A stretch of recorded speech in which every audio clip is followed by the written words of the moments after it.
Welcome back to Heart Talk. I'm Agnes Cowie. Today we're tackling a topic that affects nearly every adult on the planet, the risk factor of cardiovascular disease or CVD. Which ones are we stuck with and which ones can we actually change? Let's break it down. First, the non-modifiable risk factor. The hand we're dealt at birth. According to the 2026 Merck Manual, these include age, sex, family history of premature CVD, and genetic predisposition. For example, premature CVD is defined as a heart attack or stroke in a male first-degree relative before age 55, or in a female before age 65. We can't change our genes or our family tree, but knowing these factors help us work twice as hard on the things we can control. Now for the good news. Modifiable risk factors. A massive 2025 study on the Journal of American College of Cardiology followed tens of thousands of adults and found that 99% of first-time heart attacks, strokes, and heart failure events occurred in people with at least one non-optimal modifiable risk factor, and most had two or more. That just means the vast majority of cardiovascular events are preventable.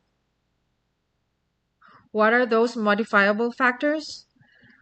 The 2025 Medscape Lipid Management Guideline list tells them as smoking, unhealthy diet, physical inactivity, high blood pressure, dyslipidemia, obesity, diabetes, and metabolic syndrome. Let's look at the big ones. Smoking, the single most powerful changeable risk. According to the CDC, in 2025 and Australian Department of Health in 2026, quitting smoking reduces CVD risk by 30 to 40% within 5 to 10 years, and after 15 years, your risk approaches to that of a never smoker. High blood pressure. Nearly 1 in 2 U.S. adults has hypertension, yet control rates have stagnated. The same goes for high LDL cholesterol. Fewer than 1 in 4 high-risk adults hit their cholesterol targets, according to GACC 2026.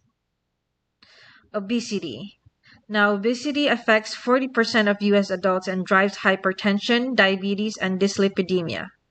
But the 2026 AHA statement on physical activity shows that regular exercise, just 150 minutes a week, reduces cardiovascular mortality by 20 to 30% and the major adverse events by 25%.